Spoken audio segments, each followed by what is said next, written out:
Hey guys, it's hot out there. We're in Arizona, so we're sweltering. So we wanted to give you a couple of ideas on things you can do indoors to keep cool and stay productive. So here are a few tips on how to take good photos of your pieces so that you can sell them online or just get more presence on social media. Okay, your first tip is gonna be to tell a story.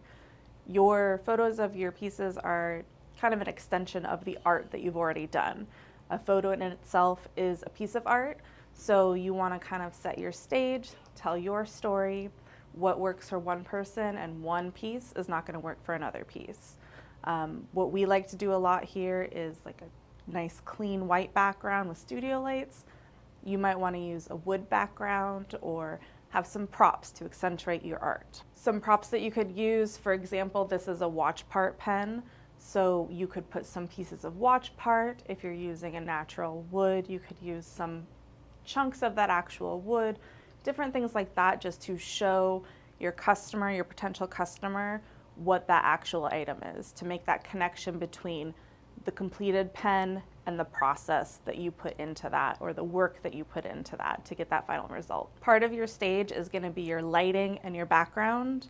Now, you don't have to have studio lights like this. You don't have to have lights at all. You can use natural light. What you want is a diffused light or a softened light. You don't want harsh light that could cause glare or blowout. Blowout being when it's too bright and you can't see the detail in your item. Combining these elements will help you tell your story and make that art more accessible to your customer. Tip number 2 would be to polish and prep your item.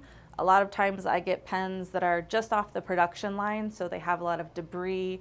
Sometimes there's dust in there, so you want to take the time, use one of these nice little microfiber polish cloths to just brush off any fingerprints or debris from your item. These little details like fingerprints or debris might not be noticeable to you while you're taking the photo, but when you're zooming in and trying to look at the details of the item, they really become apparent, and that attention to detail will set you apart from the rest. Tip number 3 is to use a tripod.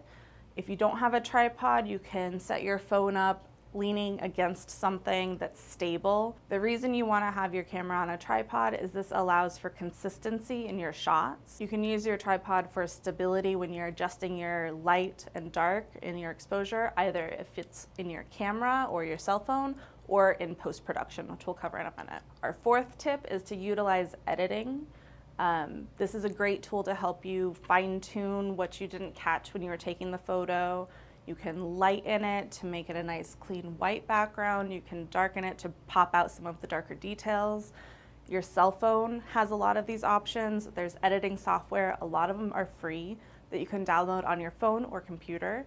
And then a lot of socials have editing within them that you can use when you're uploading your images. Our 5th and final tip is to have fun with it. These photos are meant to express the enjoyment that you had in making your items, to capture your audience's attention. And if you're not having fun with it, they're gonna notice in your pictures. So if you prefer to add a lot of props to flare it up or to have it be nice and clean and classic, that's up to you. You're the artist. But really it's up to having fun with it and enjoying what you're doing.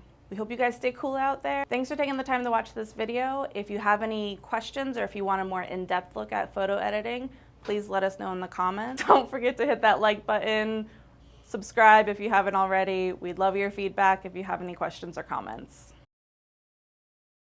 Or